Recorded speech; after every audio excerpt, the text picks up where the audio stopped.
Hi, I'm Monadenium. When I'm not funneling my anxiety into sewing an impractical garment, I'm bringing you wig tutorials, like I am now. Welcome back. That was a pretty good impression, right? Hi, I'm Topenga. Welcome back. Oh wait, I already said that. So, Mona always makes wigs, and I'm like, I could do that. I mean, like, look at it. I could do it. I could do it. So, today we're gonna make this yarn wig. Yes. I mean, like, this is like Topenga's real hair, but like, she doesn't wear wigs. But she could. She wouldn't have like an identity crisis or anything. I think you're not the boss of me, but you know, what do they say? New hue, new you? Yeah. So you're gonna need some things.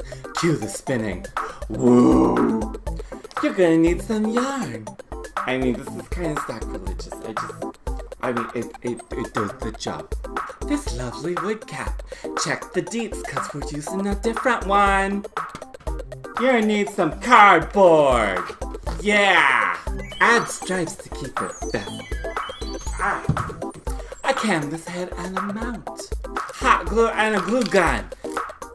Bobby pins, pearl pins, crocodile clips, bamboo skewers, parchment paper. That didn't work. Straight pins. Don't worry, they're still gay. I think that's everything. Anything I forgot will appear in magical bubbles right here. Looks like we remembered everything. Good job. So let's make it. Yes. So before we get started, let me say there are many ways to do this, so let's get a little recap. This is Topenga's original wig, which has been styled 10 bazillion times. This is how it was styled before I undid everything for this video. I wanted to make a new wig in the classic Topenga style, so we're doing a super basic hairline on an elastic cap. If you wanted to do a sculpted hairline like this on a lace cap, check out my other wig tutorials for the construction technique, because the yarn goes on just like the hair. So here's our elastic wig cap. Follow the edge of your cap and measure how wide you want your hairline. The wider, the better coverage-wise, but keep in mind we'll be gluing directly on top of the elastic area for the hairline, and you'll lose stretch. Plus, the caps run a little tight. Get a ballpark number for how long you want your hair. Now onto the yarn. So I've cut a couple layers of cardboard the length I want my hair to be, and then I tape them all together. We'll be winding the yarn around it. In case you never knew to do this, because I didn't, you need to find the strand where the yarn starts from the inside of the skein. However you say that. Not the outside. This will help keep the yarn from rolling everywhere on the floor while you're unwinding it. Now start winding. Cut it away and cut it in half. Now you have hair. For this wig, I ended up using 3 skeins of the main color and 1 of each accent. Now we'll get our wig block ready the same way as always. Cover your wig block in parchment paper to prevent the glue from sticking to it. Pin it, tape it, whatever it to get it to stay down, then put your wig cap on inside out this time. I'm marking the center and pinning where the hairlines begin and end. Take a clump of yarn and make an even cut.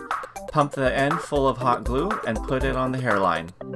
Use a bamboo skewer to press in the yarn and... Oh, hi, elbow! Hi! Use a bamboo skewer to press in the yarn and roll it away to release.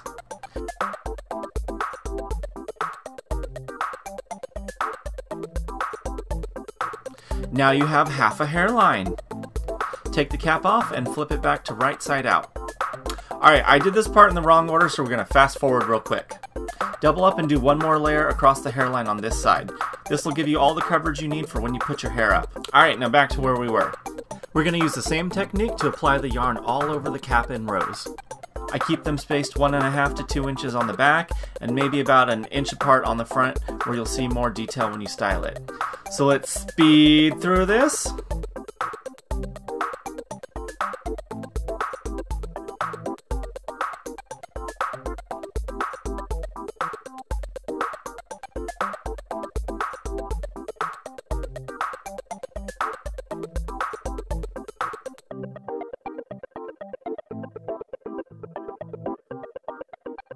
So when you wear this, you'll most likely never see the top once it's styled, but for continuity's sake, I'm closing the top with a part. Once you fill things in and get two sections butted up fairly close to each other, pump some glue in the space in between them and pinch it together with skewers while it dries. You can also see how to better make a part in wig tutorial number 2. Congratulations! You have a mop! Let me do a little hair toss for you. Whoosh, whoosh, whoosh, whoosh. Alright, now the part you've been waiting for. Topenga's How to Braid a Terrible Mess tutorial! So I didn't get the right angles to thoroughly show you how to style this, so I'm going to show you the techniques first on the other wig. Separate a couple rows of yarn on the hairline. Take a small section and start braiding in the direction you want to go. As you braid, when you get to the outer strand, weave another small strand from the hairline into it. This will make your braid slowly grow and anchor it along the hairline. As you get further along, you can take other strands from the opposite side and weave them into your braid to help change the direction or anchor it. To finish it off, use either a section of the braid or another section of yarn in the same area to wrap around and loop through itself. You can use this technique all over the wig in various ways to bridge sections, build height, or shape an area, so here's one more example. Start a new braid near the end of the old one using 2 new sections of yarn and 1 chunk of the old braid. Braid it tight to pull things back. Finish it off by looping one of the longer braid sections.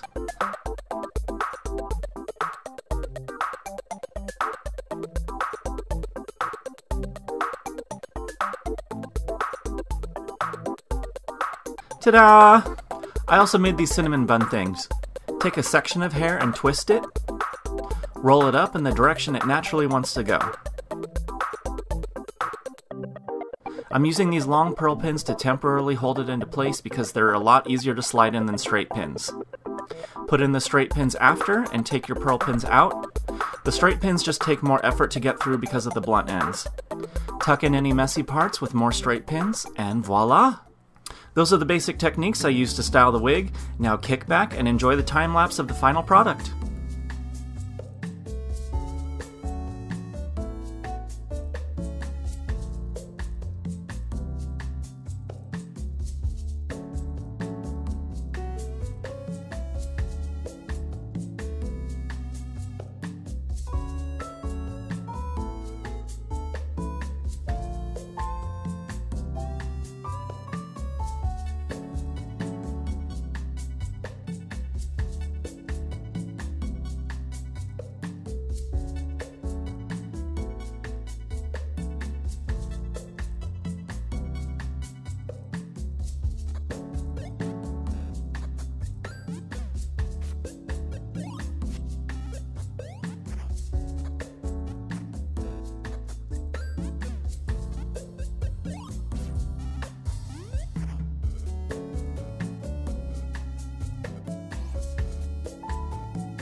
So yeah, I think that's it.